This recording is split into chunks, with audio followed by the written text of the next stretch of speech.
అబ్బబ్బబ్బబ్బా! కలుపుతుంటేనే ఎప్పుడెప్పుడు తినాలా అన్నంత నోరూరుతుందనమాట. ఇది మీరు అనుకునే పులిహోర కాదు. సో, ఇది చెప్తా దీని గురించి. ఏ సీజన్‌లో తినాలో ఆ సీజన్‌లో తినాలి అని అంటారు కదా! ఎప్పుడు ఏది దొరికితే వాటితో అన్నీ ట్రై చేయాలి అంటారు. సో, మనకైతే ఈ సీజన్‌లో చింత చిగురు బాగా దొరుకుతది కదా! సో, నేనైతే చింత చిగురు పులిహోర చేసిన. చూడండి ఎంత ఈజీగా ఉంటుంది అండ్ చాలా టేస్టీగా ఉంటుంది.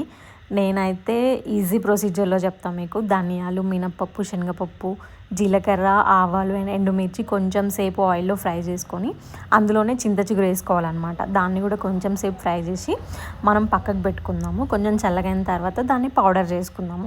సో, మనం అన్నం వండుకొని పెట్టుకుంటాం కదా! దాన్ని ఈలోపు చల్లారబెట్టుకోండి.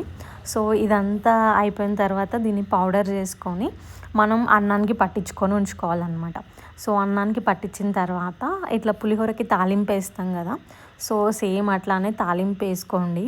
మీకు కావాలంటే కొన్ని పప్పులు ఎక్కువ వేసుకోండి, లేదంటే లేదు. మేము పప్పులు ఎక్కువే తింటాం కాబట్టి మేము పప్పులు ఎక్కువ వేసుకున్నాము.